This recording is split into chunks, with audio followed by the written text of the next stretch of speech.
Birth is a beginning.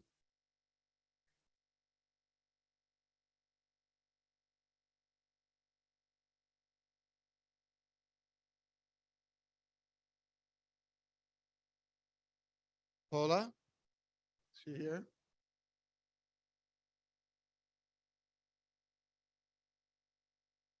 She's not here. Okay. Well, I'll talk with this. She's here. Is Paula that back there? Can you please? Thank you, Julie. Just have her. We need to turn this off. So start to speak with this. You'll forgive me. Chris would have a ball. He would laugh. Yeah. Well, we get a few more moments to see these beautiful photos. I could read this poem with this in the background. Maybe as you look at these beautiful photos, we remind ourselves that birth is a beginning and death is a destination. But life is a journey, a going, a growing from stage to stage, from childhood to maturity and youth to age, from innocence to awareness and ignorance to knowing, from foolishness to discretion, and then perhaps to wisdom, from weakness to strength or strength to weakness, and often back again, from health to sickness, from offense to forgiveness, from loneliness to love, from joy to gratitude, from pain to compassion, and grief to understanding, from fear to faith, from defeat to defeat to defeat, and to looking backward or ahead. Thank you, Richard. We see that victory lies not at some high place along the way, but in having made the journey, stage by stage, a sacred pilgrimage. Birth is a beginning, and death is a destination. But life is a journey, a sacred pilgrimage, made stage by stage, from birth to death to life everlasting. I believe there's 3 more seats here in the front if somebody wants to come in, if it's difficult, and if somebody wants to also stand here at the front, so we'll have a little bit more say. And there's 2 more seats over here, so this is such a tribute to Chris. We knew there would be a lot of people, and we'd love to have as many of you, if you can't, step in. There's 2 more chairs right over here, and there's a few more here, right over here. Yep, please. We're going to get everybody, as many as we can in. I chose to begin with this poem because, as you all know, Chris was a runner. He ran marathons, and I admire that about people.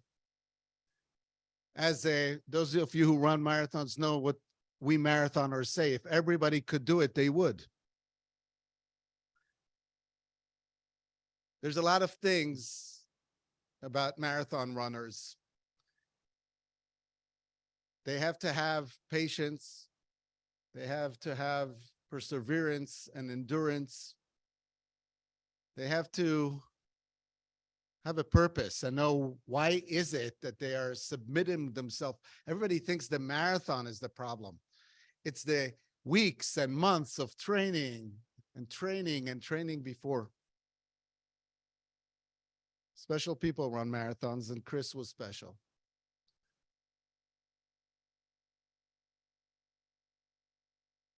And then he had to run the last marathon of his life, which was the marathon of his illness. And I have never in my life met anyone who took all those qualities of a marathon runner and applied them to how he would handle his illness. Taking one step after the other, knowing that if at mile 15 it doesn't hurt as much, at mile 16 it might totally change, and then at mile 18 you might want to give up, but no, you're continuing to mile 19. And most of the time, having to endure pain that those who don't run marathons don't understand. Chris very rarely ever shared or showed us that he was in pain. He was so brave. But you know what is the most important about marathons? It's impossible to run them, or almost, I would say, impossible if you don't have somebody cheering you on the sides. That's why the New York one is the best, because every mile there's a don't run Miami, it's empty half the way. And Chris had the most amazing group of cheerleaders on the side of his marathon. He had his sister, Kathy, and Fred, his brother-in-law, who was always there for him. Even when you had to go away and he was with you away, you thought about him and you worked around when could it be that you will be back to see him and spend time with him. He had who he called his soulmate, and those of us who know that is true, Joyce. I remember when we spoke and we talked about what will come and how mile 26.2 will look like. What does it mean to get to that finish line? And he looked at me and he said, I don't need to. Joyce knows. He when you say he trusted you with his life, it's exactly that. He trusted you with his life. And then there were Seth and Lucy and Ross and Joy and Brian and Heidi. It was hard to put in a word when you came to visit him because all he wanted to do was talk about you. He loved you so much. I'm so sorry that we had to meet only under these circumstances, but I'm sitting and looking at the three of you, and Chris he's here. When I came to visit you, you were sitting in the place where and it took a second to say, oh my God. So I know that whenever we will look at the three of you, we will see Chris and we will feel Chris. But as much as he loved you, I'm sorry, really, it was Holden and Mara and Stanley and Sadie and Henry and Lily and Logan and Shane that he loved beyond words. I just shared with the grandchildren, every time they came to visit, my Facebook feed would explode with his words and photos of to see him in the pool with you guys. Dayenu. You didn't need more than that.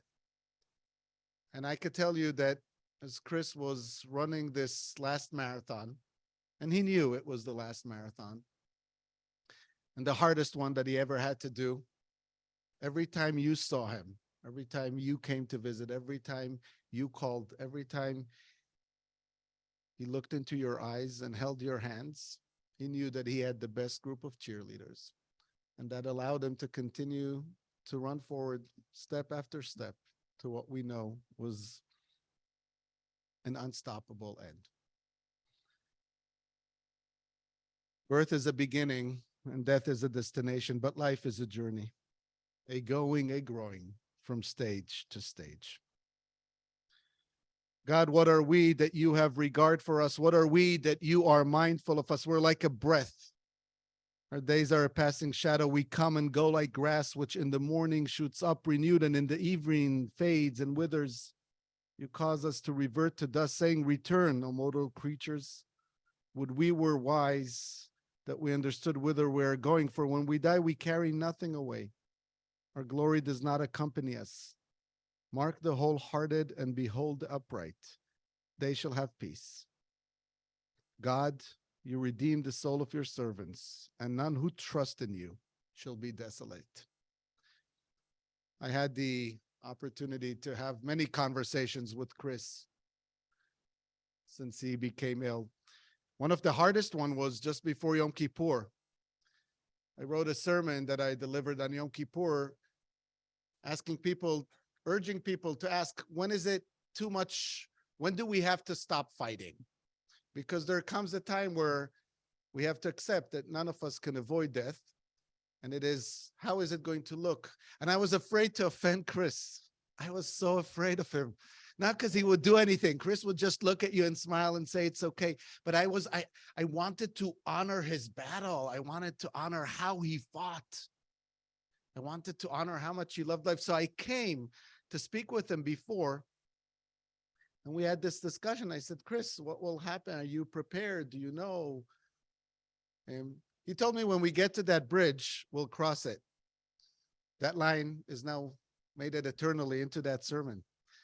And because part of it was having to discuss that bridge before we arrived to that bridge, because sometimes the water comes so fast, the flood appears out of nowhere, and we don't have time to think before the bridge is taken. Chris called me a few weeks after, it was Joyce, and said, we're at the bridge. And so we spoke. And Chris knew. Chris knew that this is not the end, that there is something greater than us. He lived his life like that. He taught his kids that. He knew that there is something greater than what we imagine this to be. There's a beautiful story about two twins that are in their mother's womb. And one turns to the other and says, do you think this is it? And the other one says, nah, yeah, I guess, yeah. I mean, we're here, we're in the womb. We have everything we need. We have all the nourishment we need. We have each other. This is it. Nah, I don't know. It doesn't seem right. There has to be something outside of this place. And the other one turns to him and says, well, no one has ever left the womb and come back to tell us that there's something outside. And he says, yeah, I know that, but don't you believe in this, in mother? Do you think there is a mother? There's something great. It can't, are we connected? So don't you feel the presence of mother all around you? No, I don't know. Mother, people make up all these things. What's a mother? And I think you understand where the rabbis take us with this story. And we're in a womb. We believe we have everything we need. We believe that, we heard about this concept of a creator, but we're skeptics sometimes about it. No one has ever left this womb and come back to tell us that there's something after. And when finally their time arrives and they are taken out of this womb, all we hear is the sounds of crying and screaming. And we remain in here in fear and in this stress of what are these tears? What is the sound of pain, of crying? But we fail to realize that those sounds of crying is a creature who met his creator, who is beginning a whole new stage of life. And we remain in the womb. I can't prove it to you. I don't know it for sure. And if you ever meet a rabbi who tells you that he knows, don't believe him. But somewhere deep inside of me, I know I share that same thought of Chris. Chris is with God now. Chris, his soul has bonded once again with that bond of everlasting lives. We all come from that source of souls. And when our time comes, we return our soul to God. And what is left behind are the people we love the most, who knew us so close, who were able to be the benefactors of our love. And those people tell our story. And so we'll tell Chris's story today. And we'll start with Joyce.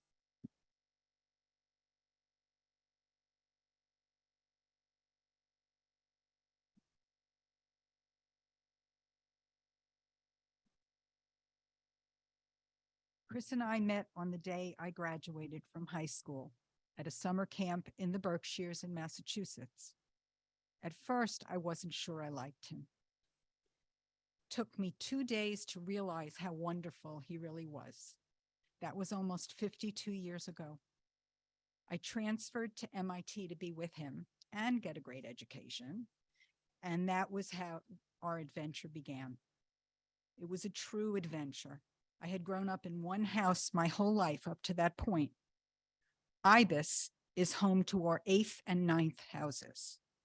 Before that, we lived in Boston, Pittsburgh, Chicago, DC, Baltimore, Orlando, Denver, and back to DC, and finally Ibis. Each move, although scary at the time, was a growing and learning experience. Each place was home because Chris was there with me. He loved running, as you just heard, and ran his first marathon at 47. Chris ran 8 marathons and earned a place in the Boston Marathon 4 times. We loved cruising, first with all our boys and later just with each other. I think we must have set a record for food consumption. With our sons, we ordered 9 entrees at every meal, 1 for me and 2 for each of them.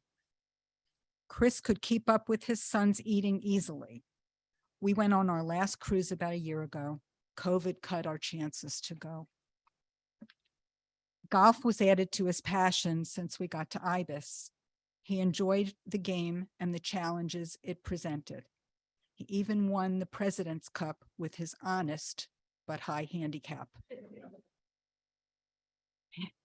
He hadn't been able to play for a while and missed it a lot. Chris was always enthusiastic and meticulous. He would try almost anything and do it the best he could. No task was really too hard, and he always found the time.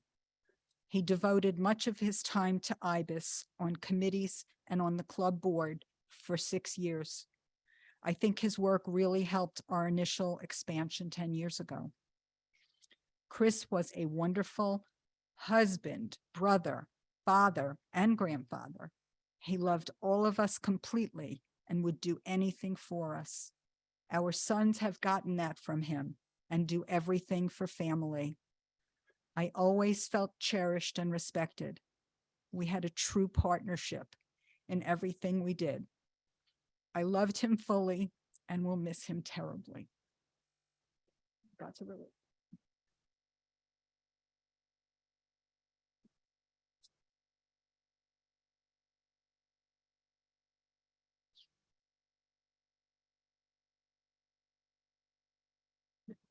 No, I'm going to introduce you. I have a whole story to introduce you with. It's okay. Not about you, don't worry. So there's a beautiful teaching that I love to share, and you could teach it again and again and again. It never gets really old. It's always so important. It's a rabbinic teaching. Some rabbinic teachings are complicated. Bear with me for a moment. The rabbis say on a midrash for Kohelet Rabbah, better a day a person dies than a day they are born. And it's not easy to understand because there is no joy when you say goodbye from such a wonderful person. What do they mean? What they mean is that when he was born on July 13 of 1953, there was not much to say about him other than how much he weighed. Maybe how tall he was, or if he looked like someone. That's all you can say. And God forbid a baby dies very young. You stand above that baby's grave, and all you can say is how much they weigh, how long they were, and if they were a good sleeper or eater, but you can't really say much more. And while 70 seems like 69, seems like a way, way, way too young. We just celebrated at Temple this last Friday our honored seniors, 85 and above. There were 60 people there, the oldest 102. And I was thinking, how is it that some people reach that amazing age and others are taken way before their time?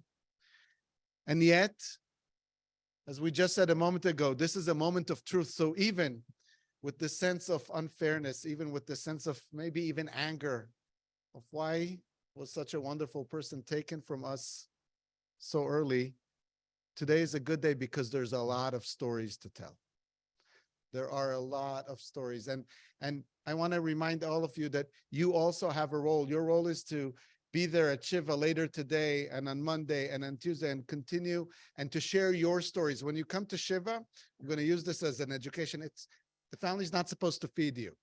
That's not why you go to Shiva. You come to Shiva to share your stories with them. It's not a cocktail hour. It's an opportunity to share those stories, to add to his memory. So please be there and share your stories and share your love.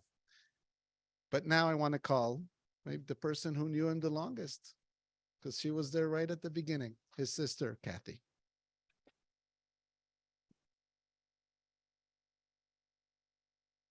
I need to compose myself.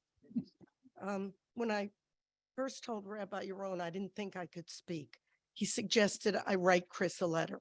So I did, and I do want to share it with you. Dear Chris, right now, I just want to stamp my feet because you left us so soon, but I won't. I want to curse at you for leaving so soon, but I won't. I just want to yell and scream, but I won't. Instead, I'll remember our life together. You arrived on a warm July day in 1953. I had really liked being an only child, but I wasn't getting that, and Mom and Dad saw to that. My baby brother, whose first words were "more milk," translated "more milk" as you threw your bottle onto the floor. My baby brother, who followed me around even when I didn't want to, which was always. My baby brother, who took baths with me, and I certainly didn't want that, especially when I was 6 and you told all my friends. My baby brother, who surpassed me in math and the sciences. I guess those genes went to you. Although you did lend me your math book in college and I taught myself, I did stamp my feet, but that time it was for joy. My baby brother, who followed me to work at Joseph Eisner Camp in the Berkshires. Who knew you would meet the love of your life?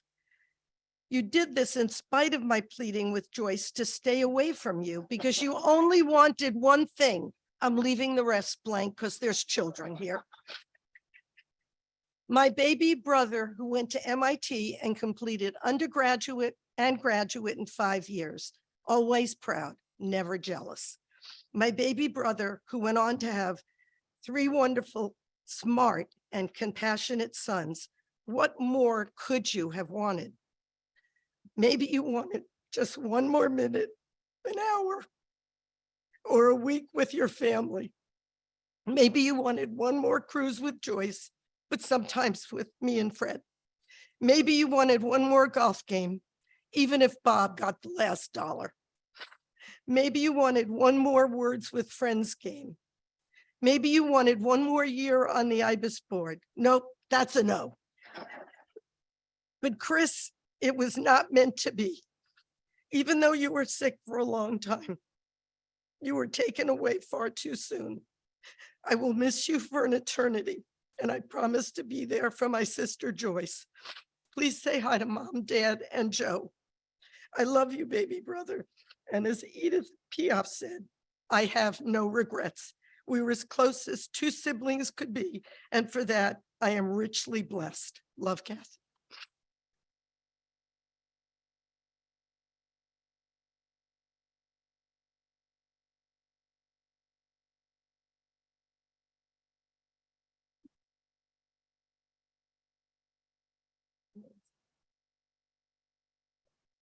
No, we tend to think, we're usually wrong, that we're much better than people who lived 3,000 or 3,500 years ago. I mean, after all, we have iPhones and we reach the moon and we know about outer space. We know what viruses are. We're so much better than them, aren't we? But at days like this, we realize that we're so similar to them. The kind of pain we feel today when we lose someone we loved so much, it's no different than the pain they did. And so when it's hard to find words to express the pain, we turn to words that were written 3,000 years ago. Psalm 121. Esaenai el harim me'ain yavo ezri. I lift my eyes unto the mountains. From where will my help come?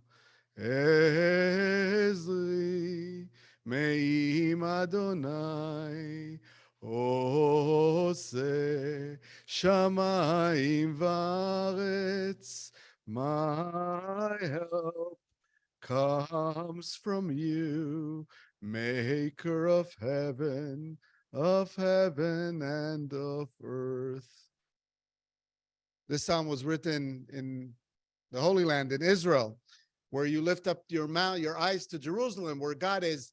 And so Rabbi Levine, founding rabbi of Temple Judea, always taught that in Florida, you don't have mountains. What do?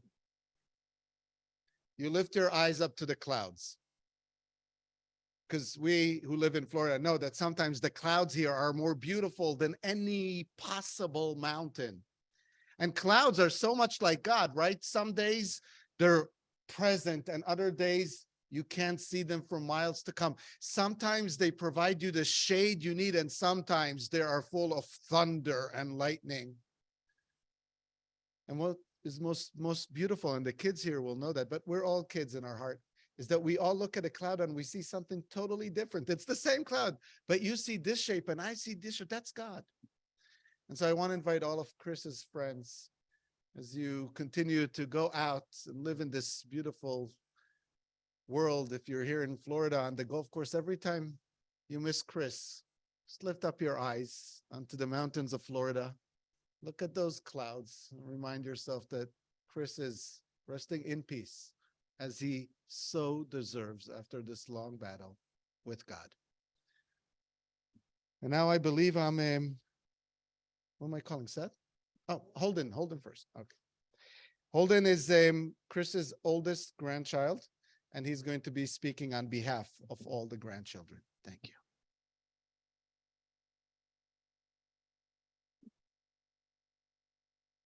Shane, my youngest cousin, I want to tell you a little bit about your grandpa. Grandpa Chris was an amazing person and an inspiration for us of how to live our lives. I'm going to tell you a few stories from all the cousins about who he was. I remember one time we were having dinner as a family, and I was so bored, so Grandpa Chris was playing tic-tac-toe with me on his phone. I kept losing, and I began to get mad. Grandpa then taught me a little trick about how to force the other person to go on the edge and win. It was amazing. I began to beat all my friends. All that Grandpa wanted was to teach, and he did it in the most patient, understanding way possible.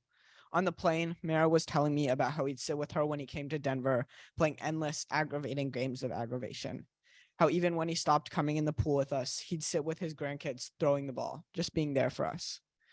Stanley told me about how Grandpa went to Disney World with us, how he went on every ride, boring or scary, just to make us have the most fun possible. Lily told me about how he would always come up to Maryland for Grandparents' Day, and it made her feel so special to have her very own grandpa come all the way from Florida. Sadie told me about how Grandpa became her own private math tutor, teaching her twice a week about remainders in first grade. Logan told me about how Grandpa would give him piggyback rides and hugs all the time. And Henry told me about how Grandpa would sit with him forever, reading to him and doing the Wordle. The point is, Chris Demain knew how to be one hell of a grandpa. And as the oldest grandkid, I was lucky enough to be with him for the longest. During COVID, I got really into reading history. Grandpa wanted to spend a little bit of time with his grandson, and we started reading books together. We started with books about science, ones that both Grandpa and I would enjoy. Over the course of the next year and a half, Grandpa and I would read 7 massive history books together. And whether we were meeting on Zoom or FaceTime or occasionally in IBIS, Grandpa was always prepared with notes for me. He was always ready to explain how Edison's electric car battery worked or the theory of special relativity. By the time we read Rise and Kill First, our final book together, I knew how lucky I was to have that special time with my grandpa. You never got a chance to have that special time. I asked you if you knew everything about Grandpa, and you said you didn't. You just shook your head. I'm sorry that you didn't get a chance to spend time with him like the rest of the cousins, but you can still know who he was. You can still carry on his legacy by telling his stories and living his values. And it's up to the cousins to show you who Grandpa was. It's up to us to be patient like him, understanding like him, supportive like him, fun like him. Shane, you won't get to know the feeling of smelling Grandpa after a sweaty day golfing. You won't get to know the feeling of having something explained to you by him clearer than you ever thought possible. You won't get to know the feeling of your little body pressed against him as he hugged you in the IBIS garage for the first time in what felt like forever. But Shane, we have these stories and we have the values with which Grandpa chose to live his life, and we can choose to live our lives like him too. And as you get older, you're going to understand. Maybe you'll think it's sad that he was taken from you before you got to remember your grandpa. And it is. But maybe what I'm saying right now is that you are so lucky that you will live your life hearing about this amazing, incredible person. Love, Holden.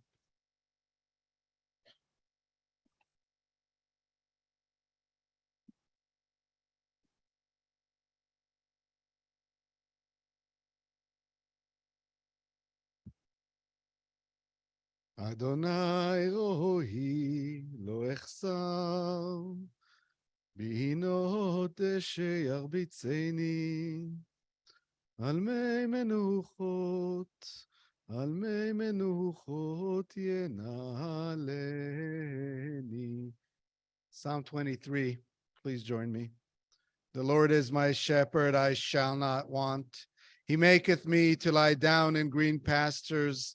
He leadeth me besides the still waters. He restoreth my soul. He guideth me in straight paths for his name's sake. Yea, though I walk through the valley of the shadow of death, I will fear no evil, for thou art with me. Thy rod and thy staff, they comfort me.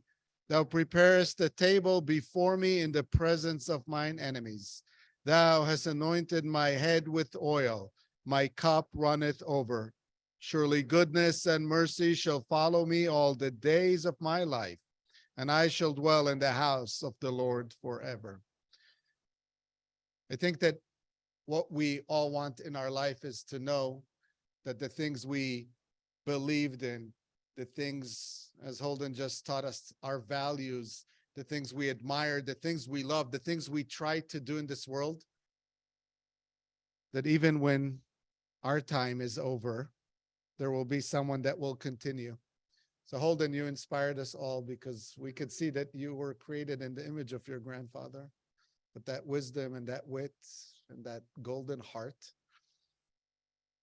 And I know that Chris, before he closed his eyes, knew that he has accomplished what he came to do on this earth because, and even if he didn't have all the time, he's leaving behind him 3 amazing sons, which he loved more than anything else. We're going to share now their stories and show us and give us that joy, sense of comfort that the work of Chris on this earth is going to be continued through you, through the love of his life. So I think Seth is coming first. No, Ross is coming first. Okay.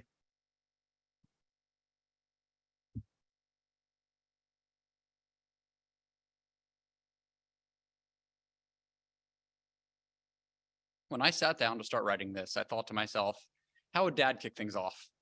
He'd probably start with some funny icebreaker or corny joke to help everyone settle in and feel comfortable, or just start laughing. That was Dad's way. He was kind, thoughtful, supportive, and loving, with a great sense of humor to boot. There isn't a quick or easy way to sum up all of the many positive traits that made up Dad. We don't have time to walk through all the many amazing memories that we shared. So instead, I wanted to focus on a few things that helped paint a picture of who he was. First, as I think has come across already, Dad had grit, plain and simple. His drive and determination was second to none. There was no task he couldn't finish. When he started running in his 40s, he committed himself and he ultimately ran 8 marathons, including Boston 4 times. When I ran my first marathon and started cramping up 20 miles in, he ran the last 6 with me, cheering me along. His support was the only way that I finished. Whenever we'd have a small house project, he'd fix it himself, even if that meant 10 hours of tinkering and 5 trips to Home Depot in the interim. And you know, the phone lines in the house that my wife Joy and I moved into in our first townhouse, it's a 30-year-old house, and they were possessed. There's no way to get them working.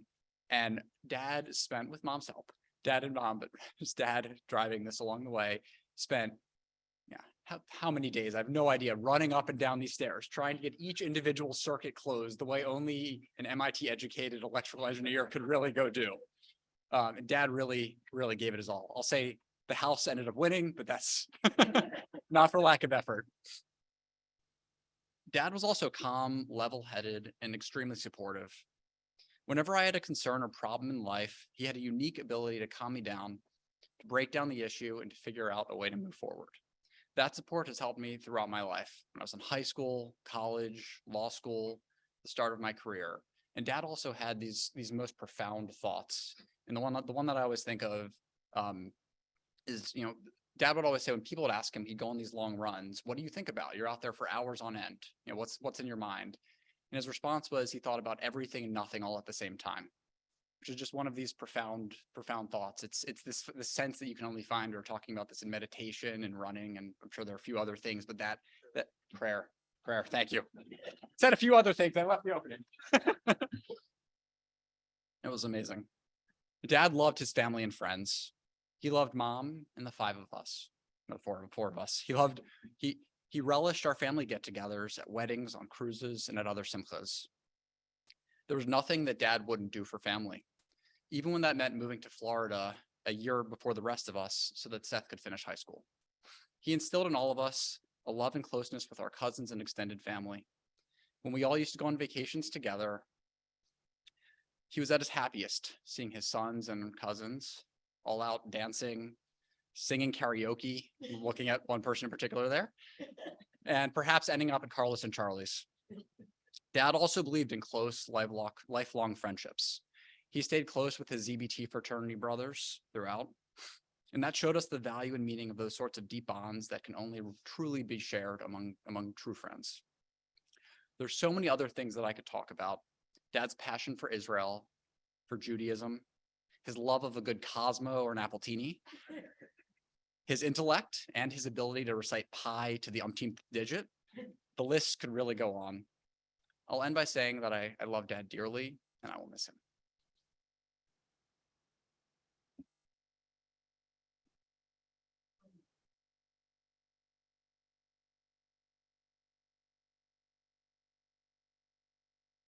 Dear Dad, when we were in the hospital, just the two of us, right after you had come out of brain surgery to remove some of the cancer that had spread there, but prior to doing your taxes.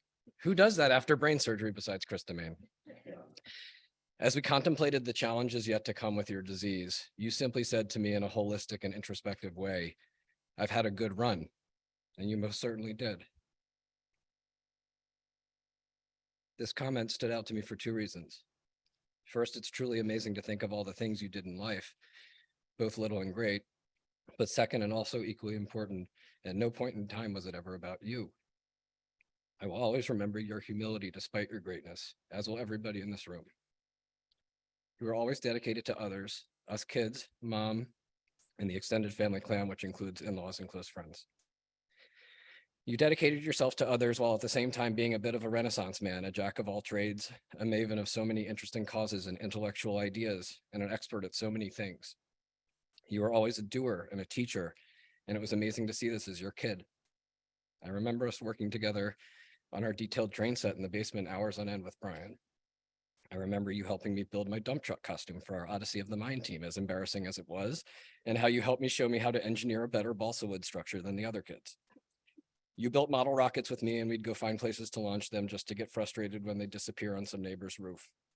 I remember you helping me with, AKA taking over and doing entirely yourself, every single one of my science fair projects. I remember you helping us through even the hardest calculus homework in high school. Who remembers calculus 30 years later, except Chris Demain? I remember learning how to ski together at the local hills and graduating to bigger mountains out west. This list could go on forever. As we grew into adults, you became a mentor to us and a friend. You helped us make the hardest decisions about college, grad school, jobs, financial decisions, family decisions. You never gave us the answer because it wasn't your goal, but you sure taught us how to think about big questions and find the answers ourselves. You were always committed to helping others and being involved. You took on the Israel cause. Instead of focusing on retirement fund, you joined the IBIS board and turned the community into the beautiful place it is today through a huge renovation that took a lot of time and effort and paid off. As a grandpa during the pandemic, you embraced your role as my daughter Sadie's first grade math teacher and prepared a brilliant curriculum, complete with handouts and homework, patiently giving her long distance instruction. You never did anything halfway. You also ran headfirst into danger. As what I would call a master of the Heimlich maneuver, you saved mom from a batch of leftover Thanksgiving turkey and me from an embarrassingly large bite of steak. I was even able to put this Heimlich skill to use later in life twice. You fought so hard these last 2.5 years, but I'm still glad for every minute I could spend with you. Even in the hardest times and on the last day of your life, we still told each other, I love you. And we told you a million times, we will take care of mom, and we mean it. You were a great man.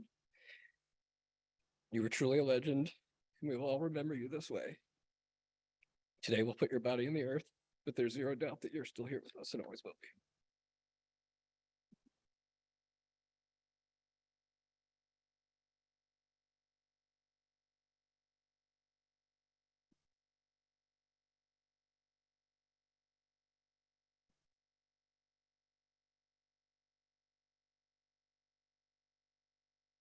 I really struggled how to narrow down what I would talk about today.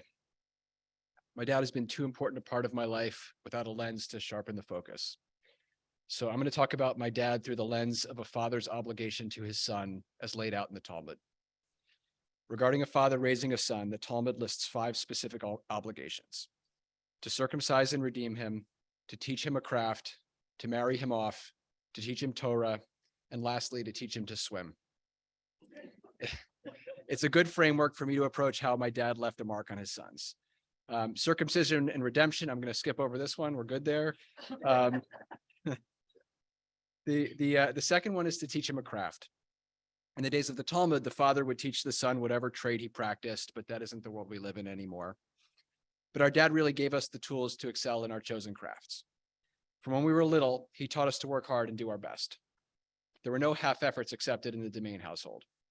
Dad would labor with us on Cub Scout projects and science fair experiments, and he would come with a loving but thorough pen to edit our writing until it was perfect, sometimes 2 or 3 or even 4 times. He modeled that hard work as well in his professional life, where his 30-year career at Lockheed Martin gave my dad a sense of purpose and accomplishment, and at home, where he really completed every task perfectly and efficiently. Between the lessons and the modeling, we've all had the tools to learn and succeed at our crafts. The third obligation is to marry your son off. In the days of the Talmud, that meant an arranged marriage. Well, we don't live in that world anymore either. Marrying your son off today is making sure your son ends up in a strong and healthy marriage. That starts with modeling what a successful marriage looks like. And mom and dad could not have modeled it better for us. We mostly all know the origin story. We've heard it here. Mom and dad met at summer camp the summer after they graduated high school. They were so in love that mom transferred colleges to be close to dad after their freshman year, and they were married at age 21. And they were so in love that they couldn't wait to start a family and share that wellspring of love with children. When I was born, mom was 23 and dad was 24. And I'll tell you one of my warmest memories as a little kid. We would have family dinner and then we would start to clean up. The rules were the kids cleared the dishes and mom and dad loaded the dishwasher. For whatever reason, mom and dad seemed to always have a snuggly moment by the kitchen sink when they were doing dishes. Nothing is more comforting as a child than to see your parents deeply in love with one another. Nothing gives a greater sense of warmth and security. And the marriage remained strong through several relocations and career ups and downs, through watching both of their siblings lose spouses very young, through raising challenging teenagers, through tending to sick parents, and through my dad's cancer. It was true love. And the next part of marrying your son off in this day and age is to bring your daughters-in-law into your family. Dad really loved Haiti, Lucy, and Joy. I obviously saw it most directly with Haiti. He was supportive of her nonprofit work with both his time and his treasure, and he valued her opinion, even when, maybe especially when, it differed from his. It's incredibly peaceful and probably rarer than it needs to be in this world to know your parents and your wife truly care for one another. So dad succeeded at the modern version of marrying his sons off. The next obligation is to teach Torah. Did my dad sit and learn Torah with us? No. But did he teach us Torah? Absolutely. I'd like to focus on one piece of Torah that I learned from my father that's not a simple one to teach. One of the 10 commandments is you should not worship idols. Back in the day, that may have meant not bowing down to crafted images. But today's idols are more pernicious because they are everywhere in our culture. The worship of money, of fame, of power, of pleasure. Dad was successful professionally. He was influential. He was respected. But he never let these things define him. And he never let them define how he perceived others. Dad judged himself and others by the things that really matter and nothing else. October 17th, 2007 was a really big day for me. Holden, my first son, was born that afternoon. We shared the good news with my parents, who were so full of joy. Then a couple of hours later, I got a call telling me I had been promoted at work to a role to which I aspired, a role I'm still in 15 years later. I called my parents to share that good news as well. My dad's response will remain with me forever. He said, "That's terrific, Brian, but that's not what is most important today. Career is important, but it isn't family. Be sure not to worship it as an idol." That's how my dad taught us Torah. So that leaves us with teaching us how to swim. All three of us can swim, but I'm not going to interpret teaching us how to swim that way. I'm going to interpret it in a metaphorical sense. Sometimes life drops you in the ocean, and you need to know how to swim to stay afloat. Dad's approach to situations when he was forced to swim in the ocean was to, in the old Nike phrase, just do it. I don't want to focus on my dad's cancer because it was not the period of life that I want to remember. But the way he dealt with it, with the diagnosis, is a perfect example of my dad's just do it attitude. When dad was diagnosed with cancer, he had a few mopey weeks. It was a tough diagnosis for someone who had just a few years prior been running marathons. But then he pulled it together and he lived his best life for as long as he could. He swam hard against the current. He started a book club with Holden. He came out to Denver for Mara's bat mitzvah. He was warm with Stanley on FaceTime. He went on vacation with the other grandkids. And he made clear that he had no regrets for his life well lived. He kept his head held high after being dealt a tough hand and made the most of what he could. This was inspirational behavior and taught us how to swim in the ocean of life. My last real conversation with dad was a week ago Saturday, the 21st. I told him that he was leaving a tremendous legacy, one he should be proud of, one that brought joy to many and that all those around him can use to model our own lives. He more than exceeded his obligations as a father. His response will give me comfort all of my days. He said, "I know it, Brian, and I don't just know it, I feel it." I hope that this sense of fulfillment was the last thing he felt as he closed his eyes for the last time.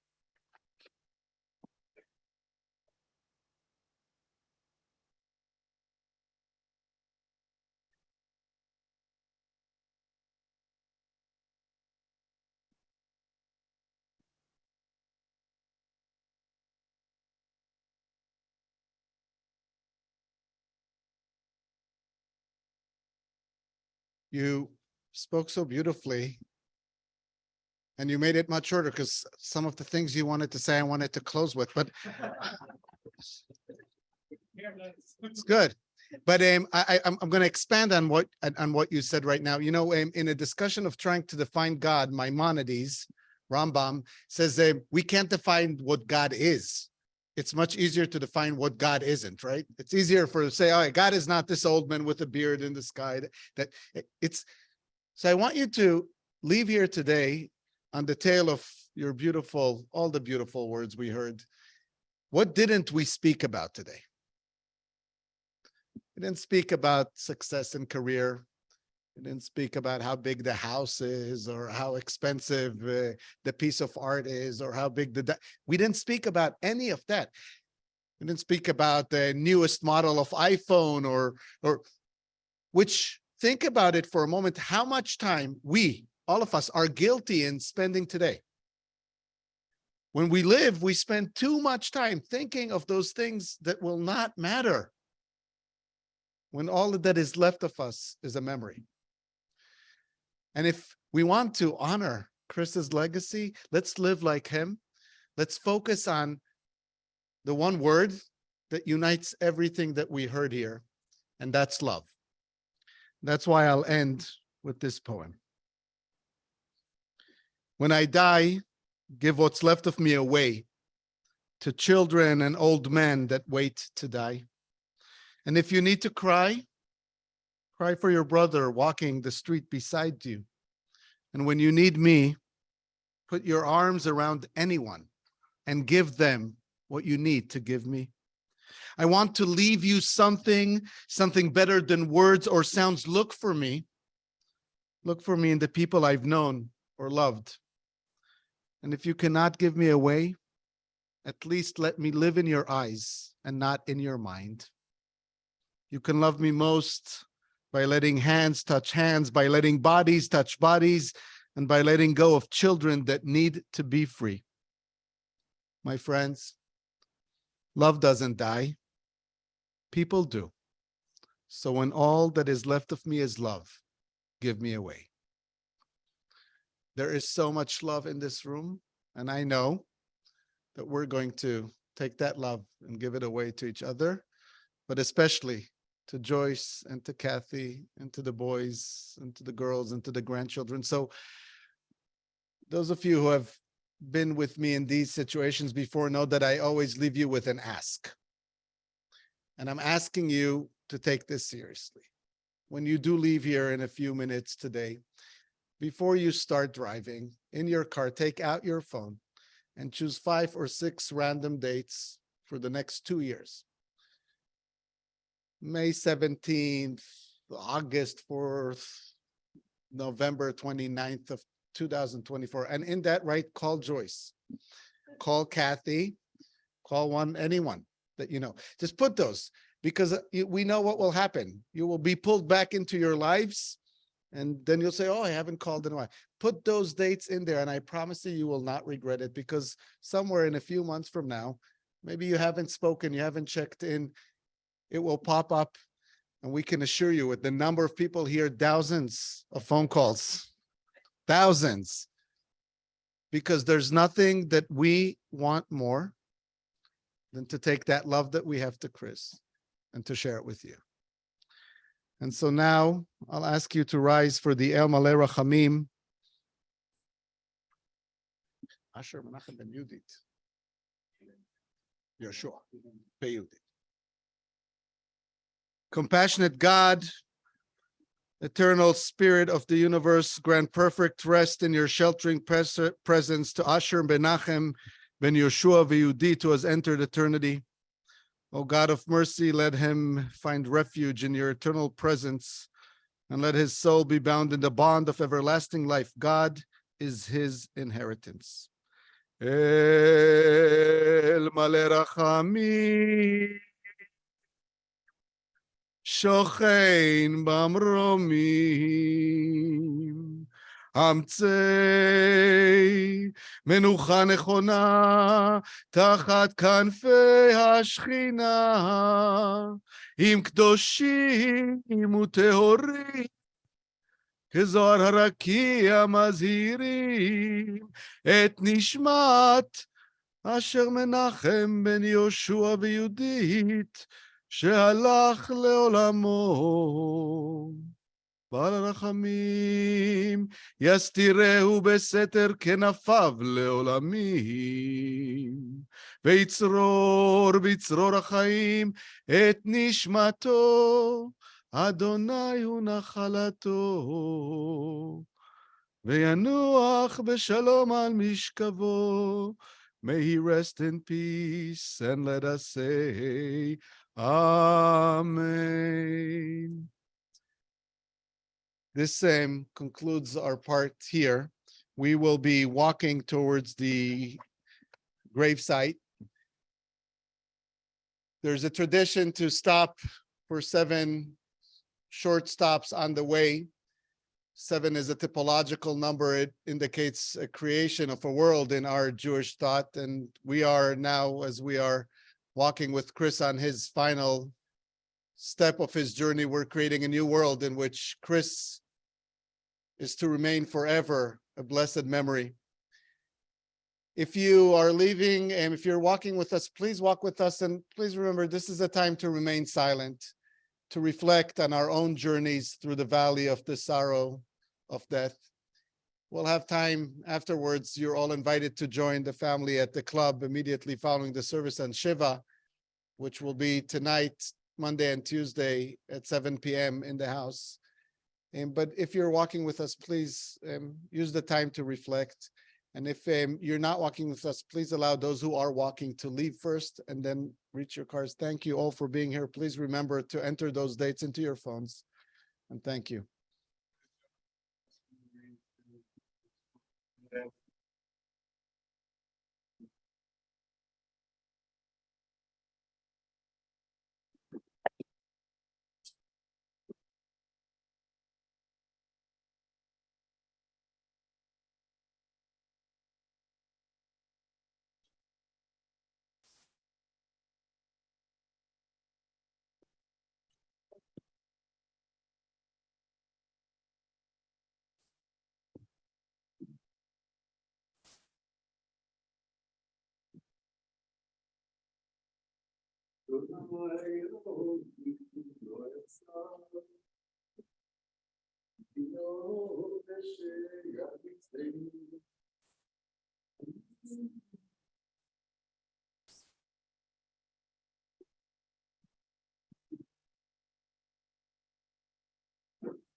Needless to say that especially in these days, what is happening in Israel and to Israel, Israel could use more friends, more people who love Israel and cared for Israel like this.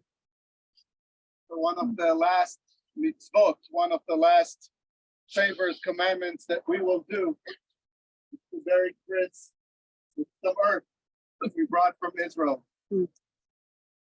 There's a few reasons for that. One is to remind ourselves of our unconditional love to Israel, even it's not always easy. Love, even when we don't like as much, we still love. Love is a verb, it's not always an emotion. Our faith as a Jewish people, Chris knew very well, it's tied to something. But more important, maybe, I give you this earth that I spoke about. I want you to hold this earth in your hand and remind yourself that all you're saying goodbye to now is the vessel that held his soul. The love, the teaching, the memories, they remain with you. You'll even bring new ones with him in a conversation. The vessel that worked so hard to be with you another month, another week, and another day. That vessel, sign, that vessel rests in peace. He so deserves. Give some earth and the immediate family. I'm going to ask you to be very careful as you step up here. Keep this earth, say your final goodbye as we prepare to lower person to the final.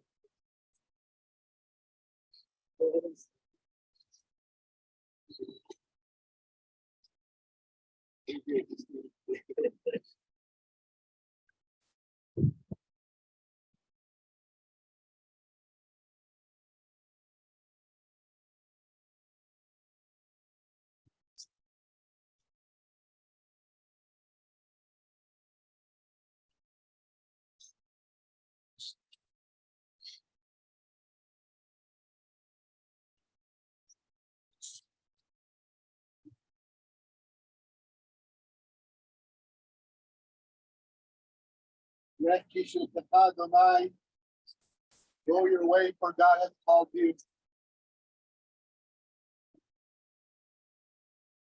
Go your way, and may God be with you.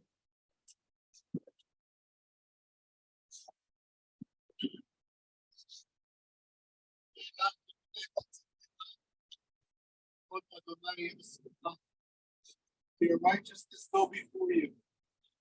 Glory of God.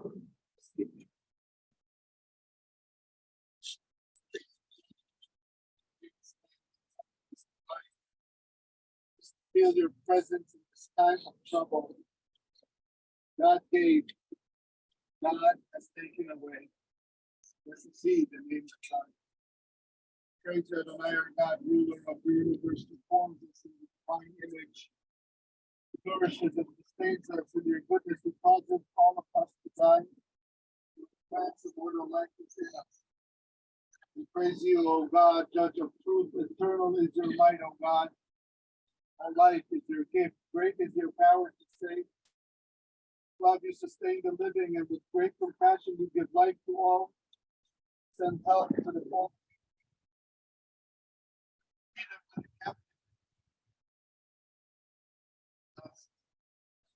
Praise you, O God, who plants eternal life with you.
This was so kind to all of us. Thanks so much for all of us. We now have an opportunity to one last favor to Chris, and that is to return to earth, to cover him as he lays resting in peace in his eternal resting place. The Jewish custom is to come and hold the shovel upside down. It takes more time to do so because we're not in a rush. We really don't want to be doing this. We have to. Because it's difficult. You know it's difficult. So difficult that if you're doing the right thing, you might not be embarrassing one. So you hold it like this, it's going to be difficult no matter what. We all share that sense of difficulty. So please, after the family, an opportunity for everyone to perform this mitzvah.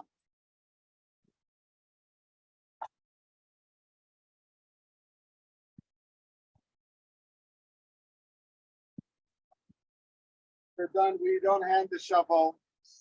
We're superstitious people. Not good to have. Kind of want to leave it in here. With the family and all our extended family. Remain afterwards here. To the cottage that will conclude us. Shovels on both sides, just watch your step and just step up.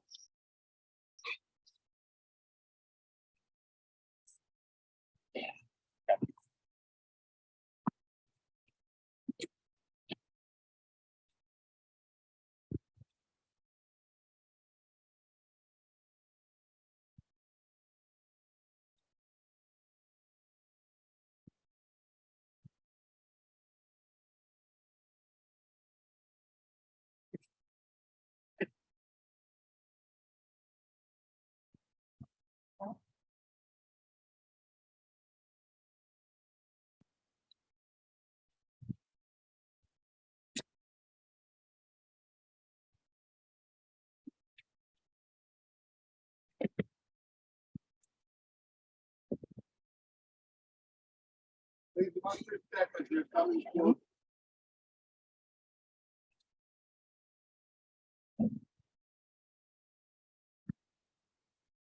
Watch your step, Brandon's on the.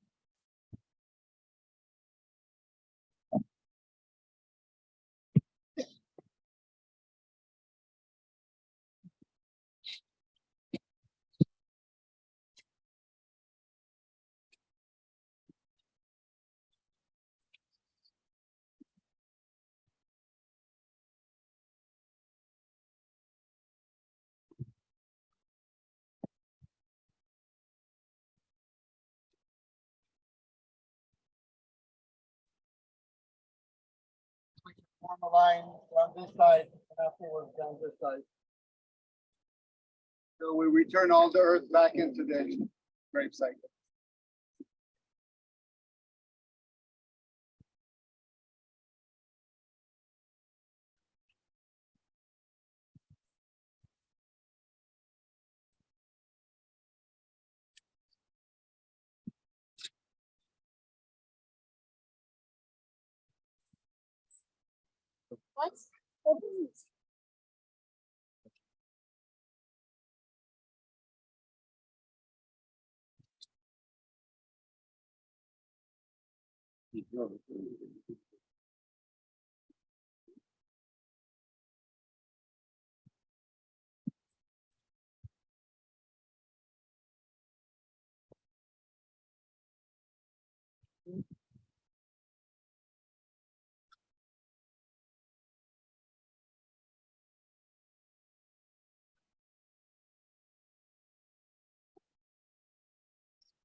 Just chanted, "May the one who creates peace in the heaven help us feel a sense of peace, knowing that Christ is now resting in peace."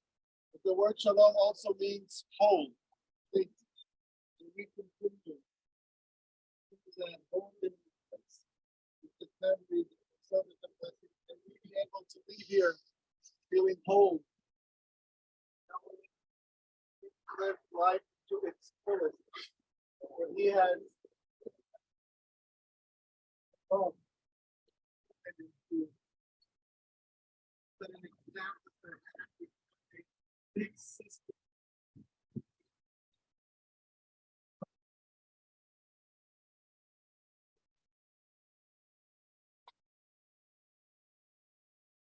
If we knowing all this, be able to also find peace.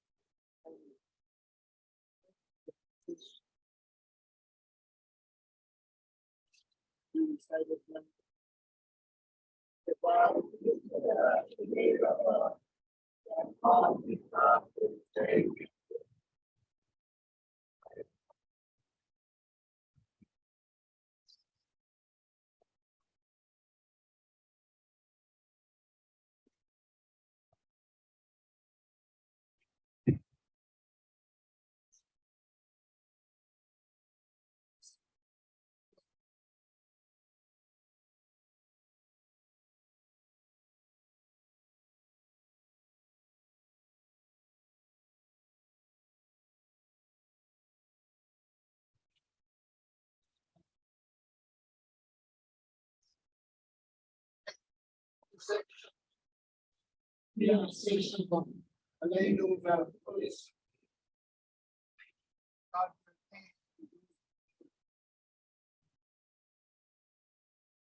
I'm gonna ask the to a wall of support alongside of that pathway leading outside from both sides of the sidewalk. With the families that feel your presence and your love and support, please join us at the club. Down day tomorrow and Tuesday at 7 o'clock for Minion.